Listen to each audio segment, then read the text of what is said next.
بسم اللہ الرحمن الرحیم۔ الصلاۃ والسلام علیک یا سید یا رسول اللہ، الصلاۃ والسلام علیک یا سید یا حبیب اللہ، لا تعداد درود و سلام ہمارے پیارے آقا حضرت محمد مصطفیٰ صلی اللہ علیہ وآلہ وسلم اور آپ کے آل پر۔ ویور میں مشتاق احمد، آپ دیکھ رہے ہیں یوٹیوب چینل۔ میں پیش کر رہا ہوں سورہ فاتحہ کا ترجمہ و تفسیر۔ آج تھوڑی سی وضاحت کرنی ہے، عبادت اور تعظیم میں فرق۔ عبادت اور تعظیم میں فرق۔ عبادت کا مفہوم بہت واضح ہے، سمجھنے کے لیے اتنا ہی کافی ہے کہ کسی کو عبادت کے لائق سمجھتے ہوئے اس کی کسی قسم کی تعظیم کرنا عبادت کہلاتا ہے، اور اگر عبادت کے لائق نہ سمجھیں تو وہ محض تعظیم ہوگی، عبادت نہیں کہلائے گی۔ جیسے نماز میں ہاتھ باندھ کر کھڑا ہونا عبادت ہے، لیکن یہی نماز کے طرح ہاتھ باندھ کر کھڑا ہونا استاد، پیر، ماں باپ کے لیے ہو تو محض تعظیم ہے، عبادت نہیں۔ اور دونوں میں فرق وہی ہے جو ابھی بیان کیا گیا ہے۔ آیت ایاک نعبد سے معلوم ہونے والی اہم باتیں۔ آیت ایاک نعبد سے معلوم ہونے والی اہم باتیں۔ آیت میں جمع کے صیغے ہیں، جیسے ہم تیری ہی عبادت کرتے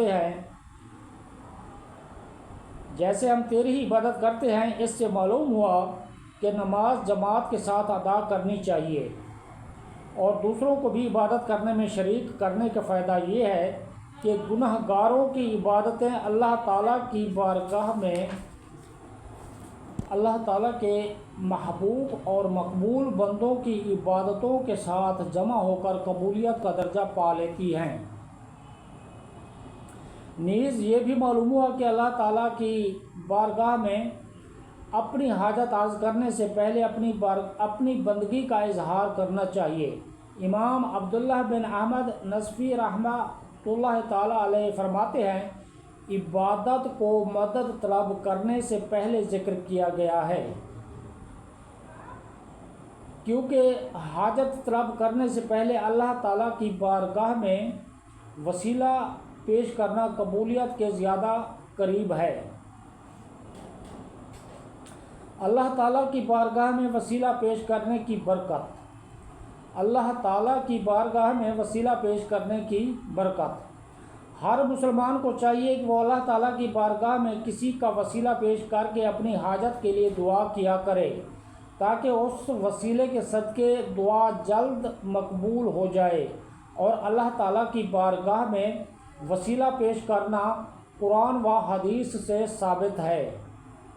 چنانچہ وسیلے کے بارے میں اللہ تعالیٰ ارشاد فرماتا ہے، یا ایھا الذین آمنوا اتقوا اللہ وابتغوا الیہ الوسیلہ۔ ترجمہ کنز العرفان۔ اے ایمان والو، اللہ سے ڈرو اور اس کی طرف وسیلہ ڈھونڈو۔ اور سنن ابن ماجہ میں ہے کہ ایک نابینا صحابی بارگاہ رسالت صلی اللہ تعالیٰ علیہ وآلہ وسلم میں حاضر ہو کر دعا کے طالب ہوئے، تو آپ صلی اللہ تعالیٰ علیہ وآلہ وسلم نے انہیں اس طرح دعا مانگنے کا حکم دیا، اللہم انی اسألک اتوجہ الیک بمحمد النبی الرحمت، یا محمد انی قد وجہت بک انی ربی فی حاجتی ہذہ لتقضی اللہم فشفعہ فی۔ اے اللہ عز و جل، میں تجھ سے سوال کرتا ہوں اور تیری طرف نبی رحمت حضرت محمد صلی اللہ تعالیٰ علیہ وآلہ وسلم کے ساتھ متوجہ ہوتا ہوں۔ اے محمد صلی اللہ تعالیٰ علیہ وآلہ وسلم، میں نے آپ صلی اللہ تعالیٰ علیہ وآلہ وسلم کے وسیلے سے اپنے رب عز و جل کی طرف اپنی اس حاجت میں توجہ کی تاکہ میری حاجت پوری کر دی جائے۔ اے اللہ عز و جل، پس تو میرے لیے حضور صلی اللہ تعالیٰ علیہ وآلہ وسلم کی شفاعت قبول فرما۔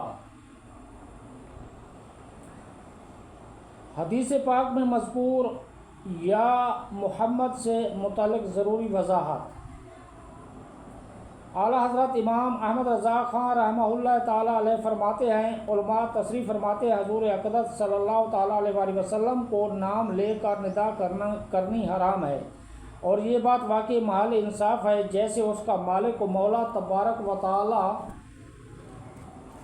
نام لے کر نہ پکارے تو غلام کی کیا مجال کہ وہ راہ ادب سے تجاوز کرے۔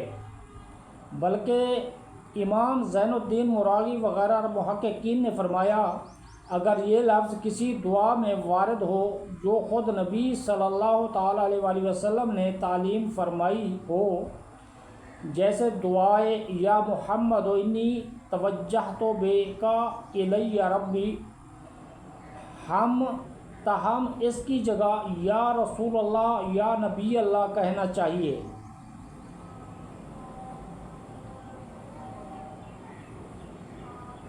وَإِيَّاكَ نَسْتَعِينُ۔ ویور رابطہ کے لیے اتنا ہی، اپنا خیال رکھیے، اللہ حافظ۔